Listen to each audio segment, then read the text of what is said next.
ఈ రాత్రి మీరు మీ ఇంట్లో ఏసీ ఆన్ చేసి ప్రశాంతంగా పడుకోవాలనుకుంటున్నారా? పడుకోండి, ప్రశాంతంగా పడుకోండి. బట్ బిఫోర్ దట్ ఏసీకి సంబంధించి బటన్ ఇలా ఆన్ చేసే కన్నా ముందు ఈ స్టోరీ మొత్తం చూసేసి అప్పుడు ఆన్ చేసి ప్రశాంతంగా పడుకుంటారో లేకపోతే ఆలోచించి పడుకుంటారో నేను మీకే విడిచిపెడుతున్నా. బయటేమో ఎండలు మండిపోతూ ఉన్నాయి, బానుడి భగభగలకు జనం తట్టుకోలేకపోతూ ఉన్నారు. టెంపరేచర్స్ 45 degrees Celsius దాటేస్తూ ఉన్నాయి. ఇంకా చెప్పాలంటే నరకం అంటే ఏంటో ఇంట్లోనే చూపిస్తూ ఉన్నాయి ఎండలు, ఆ వేడి అవ్వకపోతా. ఇలా అల్లాడిపోయే ఎండ నుంచి కాస్త రిలీఫ్ కోసం, ఇంకాస్త రిలాక్సేషన్ కోసం ఏం చేస్తాం మనం? కళ్ళు మూసుకుంటాం, వెంటనే ఏసీ ఎక్కడుంది వెతుక్కొని ఆన్ చేస్తాం.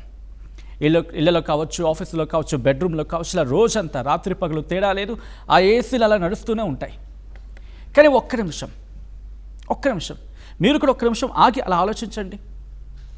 ఒక్క నిమిషం ఆలోచించండి, కాస్త వీడియో పాజ్ చేసి ఆలోచించారా?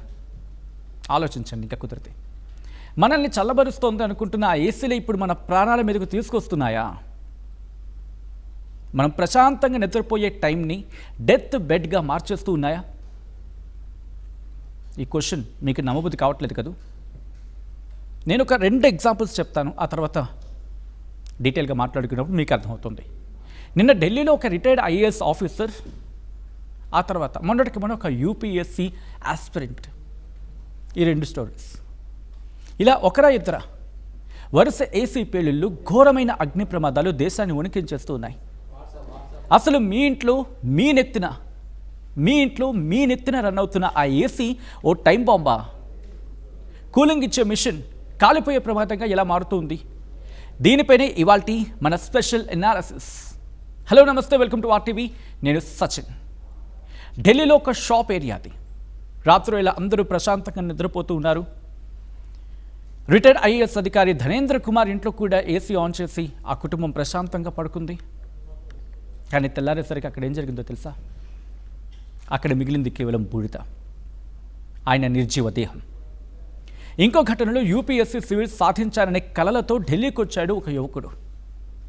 ఏసీ కంప్రెషర్ పేలింది, దీంతో గదిలోనే ఊపిరాడక చనిపోయాడు ఆ కుర్రాడు.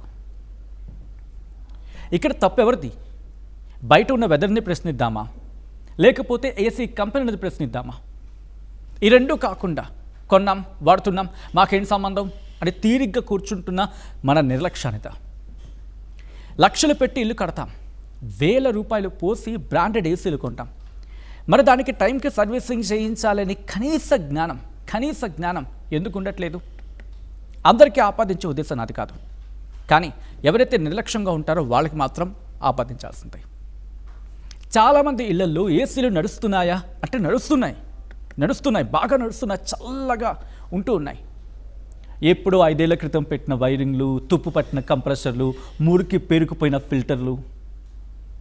బయట ఎండేమో 45 degrees Celsius కన్నా ఇంకెక్కువ ఉంటుంది కొన్ని సందర్భాల్లో. అలా ఉంటే లోపల ఏసీ రిమోట్ తీసి వెంటనే 16 degrees, కుదిరితే 18, 17, 20 కన్నా కిందకి వెళ్ళిపోతుంది. 16 degrees Celsius లోపు పెట్టేస్తాం. రూమ్ ఏమో సెకండ్స్లో కూల్ అయిపోవాలి. కానీ ఎప్పుడైనా ఆలోచించారా వెనుక ఆ కంప్రెషర్ ఎంత ఏడుస్తుందో, ఎంత ప్రెషర్ తట్టుకుంటుందో? ఎవరికి కావాలి కదా, ఇలాగే ఉంటుంది కదా కొన్ని సందర్భాల్లో. చాలా పిచ్చ లైట్. ఇక్కడ ఇంకో దారుణమైన విషయం ఏంటో తెలుసా? ఏసీ పేరినప్పుడు మంటల కంటే దాని నుంచి వచ్చే ఆ కెమికల్స్, పాయిజనస్ టాక్సిక్ ఫ్యూమ్స్, అంటే విషపూరితమైన టాక్సిక్ పొగ మనిషిని నిమిషాల్లో చంపేస్తుంది. బెడ్ మీద నుంచి లేచేలోపే,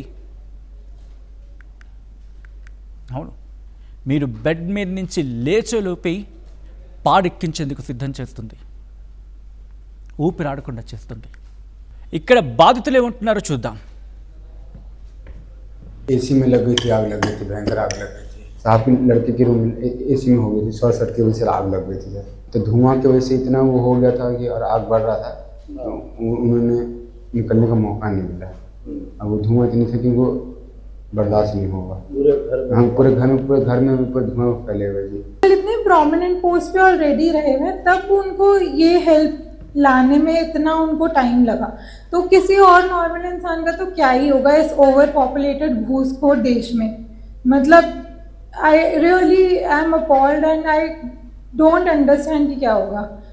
फिर मतलब पुलिस आए, पुलिस को कॉल किया, इतने वो लोग आए या जो भी है, मतलब लिटरली 300 मीटर दूर यहाँ पुलिस स्टेशन है। मैंने क्योंकि यहाँ पे हमने हमारा RWA का एक ग्रुप है, हमने उस पर पोस्ट कर दिया था कि फायर हुई है, बट नहीं होगा किसी के पास फायर एक्सटिंग्विशर वॉटेवर, तो पाइप एंड बकेट से ही पानी से बुझाने की हम सब कोशिश कर रहे थे।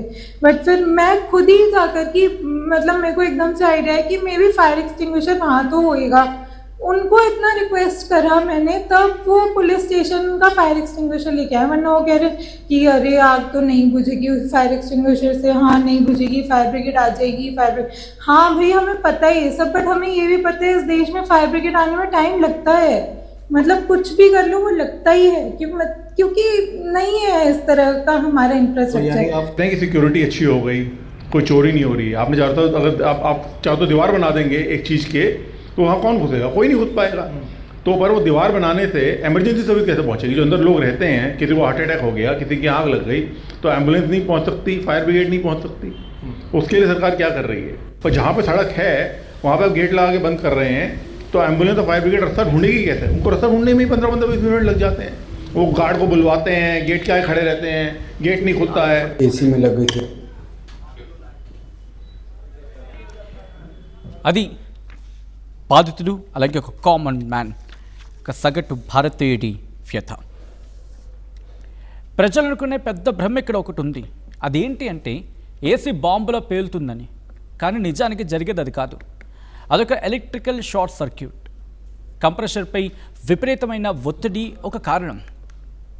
బయటేమో 45 డిగ్రీస్ ఆఫ్ సెల్సియస్ ఎండ్ ఉంటుంది, 45 డిగ్రీల ఎండ్ ఉంటే మనం రూమ్ని ఏం చేస్తున్నాం?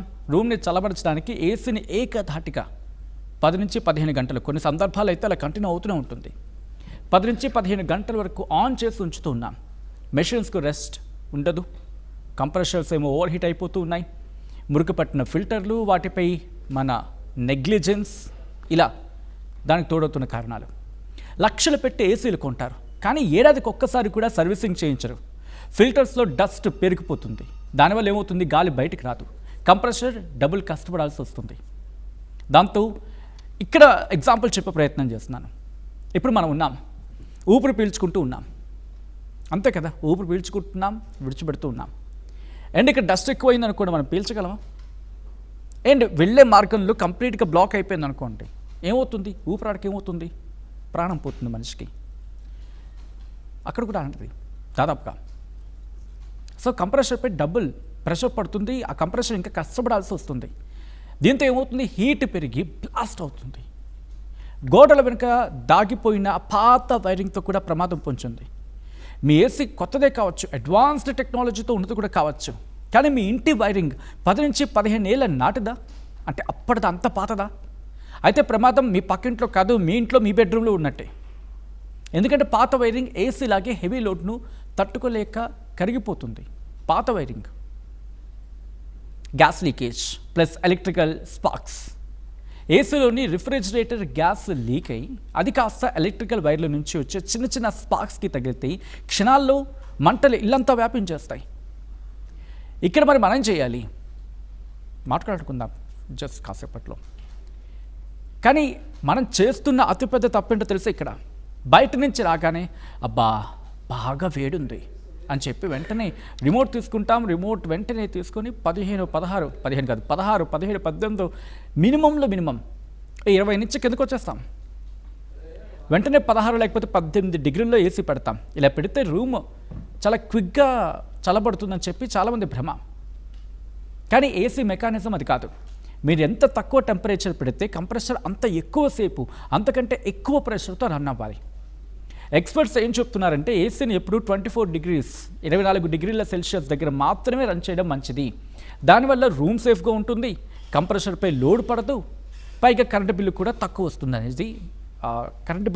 వస్తుందనేది ఎక్స్పర్ట్స్ చెప్తున్నమాట.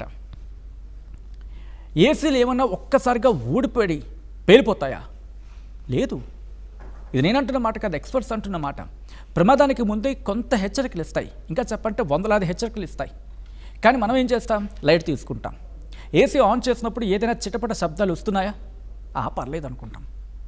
గదిలో లైట్ డిమ్ అవుతుందా, ఏముంది ఎంసీబీ ట్రిప్ అవుతుంది, లేకపోతే ఎంసీబీ ట్రిప్ అవుతుందా, పోలే అని అనుకుంటాం. అంటే గదిలో లైట్ డిమ్ అవుతుందా, ఎంసీబీ ట్రిప్ అవుతుందా, పోన్లే అని చెప్పి అనుకుంటాం. ఇలా ఉంటూ ఉంటుంది కదా కొన్ని సందర్భాల్లో. ప్లాస్టిక్ కాలుతున్నట్లు వాసన వచ్చిందనుకోండి, పక్కింట్లో ఏదో కాలుతుందేమోలే, లేదా పక్కింటి వాళ్ళు ఏదో కాలుస్తున్నారేమో అని చెప్పి మనం సర్ది చెప్పుకుంటాం. ఇదే మన ప్రాణాల మీదకు తీసుకొస్తున్న అతి పెద్ద ముప్పు. ఇలాంటి లక్షణాల్లో ఏ ఒక్కటి కనిపించినా అది మీ ఇంట్లో పేలడానికి సిద్ధంగా ఉన్న బాంబు అని చెప్పి గుర్తుపెట్టుకోండి. వెంటనే ఏసీ ఆపకపోతే రేపొద్దున వార్తల్లో మీ ఇల్లు కనిపించినా పెద్దగా షాక్ అవ్వాల్సిన అవసరం లేదు. చూసారుగా, ఇందాక నేను అన్నాను, ఈ రాత్రికి మీ ఇంట్లో ఏసీ ఆన్ చేసే ముందు ఒక్కసారి ఈ వీడియో చూసి పడుకోండి చెప్పి. అర్థమైంది కదా ఏ పాయింట్కి వచ్చాను. ఇక్కడ నేను చెప్పే 5 సూత్రాలు, నేను ఇన్ ద సెన్స్ మేము చెప్తున్న ఈ 5 సూత్రాలు గుర్తుపెట్టుకోండి. ఎండలు ముదిరితే ఏం చేయాలో తెలుసు కదా మనకి. అలాగే ఎండలు ముదిరే ముందే మీ ఏసీని ప్రొఫెషనల్ టెక్నీషియన్తో సర్వీస్ చేయించండి. పాత ఇళ్లలో ఉండేవాళ్ళు ఏసీ పాయింట్ వైరింగ్ కరెక్ట్గా ఉందో లేదో ఎలక్ట్రీషియన్తో చెక్ చేయించండి. వోల్టేజ్ హెచ్చుతగ్గుల నుంచి ఏసీ కంప్రెషర్ను కాపాడడానికి మంచి క్వాలిటీ స్టెబిలైజర్ని వాడండి. ఏకతాటిగా 10 నుంచి 12 గంటలు వాడద్దు. మధ్యలో 1 గంటైనా ఏసీకి రెస్ట్ ఇవ్వండి. 10 ఏళ్ళు దాటినా లేకపోతే పదే రిపేర్కి వచ్చే పాత ఏసీస్ని వాడడం కంటే మార్చేయడం బెటర్. చివరకు నేను చెప్పేది ఒకటే, టెక్నాలజీ సుఖాన్ని ఇస్తుంది, కానీ మన నెగ్లిజెన్సీ, మన నిర్లక్ష్యం ఈ కనిపించే కాయాన్ని, భౌతిక కాయాన్ని ప్రబంధంలో పడేస్తుంది, ఊపిరి లేకుండా చేసేస్తుంది. ప్రాణం కంటే ఏది ఎక్కువ కాదు.